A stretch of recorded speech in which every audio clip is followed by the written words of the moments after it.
and the next 10 years, the company plans more or less flat and stable dividend yield.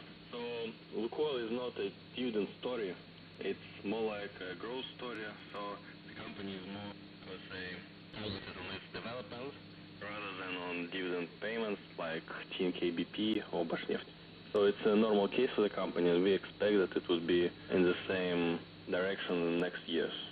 And speaking about Bashneft, would you also give us a comment on this story that Bashneft is accused of having illegally gained the licenses for the Treps and Ptov oil fields?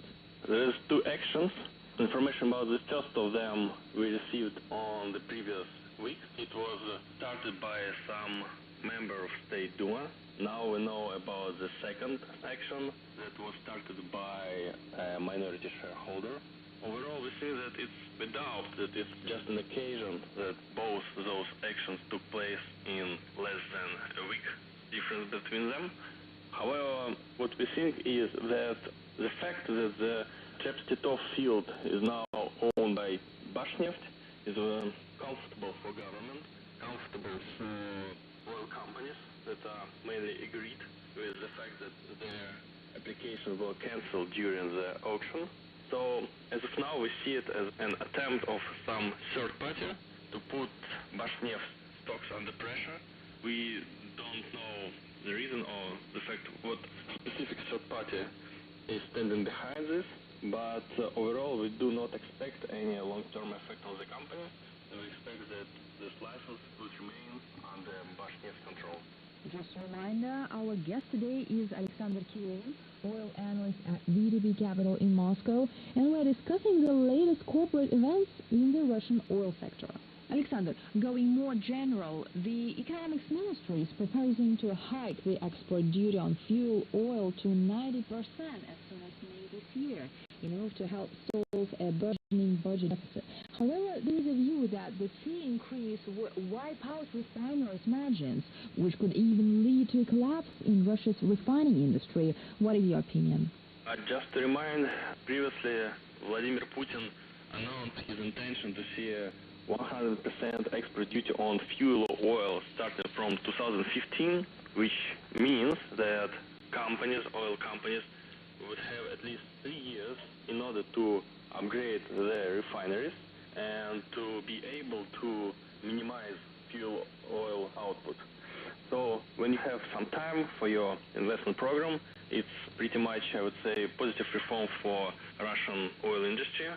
But in this case, when you out of sudden receive a hike in export duties, it's a negative effect because I would say that firstly, most of independent refineries would have a negative refining margin, and as a result, they would at least try to hold or cancel the operation in refining, which would result in a shortage of gasoline and jet fuel, which is not a possible case for Russian government.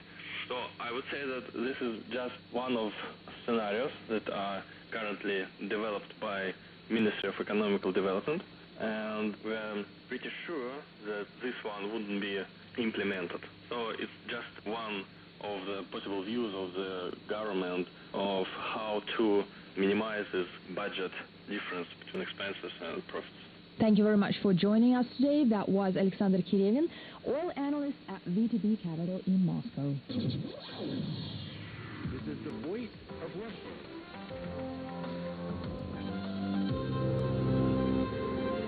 You're listening to Russia Business Report. We're bringing you the top business and economic news from Russia. This is me, Kay Rushkova. And I'm Oksana Teplinskaya. Standard & Poor's cut Ukraine's rating outlook from stable to negative late last week, saying that the decision reflects increased risks regarding Kyiv's significant fiscal and external refinancing needs. The agency emphasized the uncertainty over the Ukraine government's negotiations with the IMF and Gazprom as an impetus behind the decision. Furthermore, S&P viewed the government's unwillingness to make necessary structural improvements to the public finances as a key hurdle for a long-term economic growth of the country. The decision sparked a strong reaction from the country's top officials. Bloomberg wrote that First Deputy Economy Minister Vadim Kopylov noted the recent huge deal between Greece and the holders of its bonds, saying Ukraine may seek a 10-year delay in repaying its existing obligations to the IMF.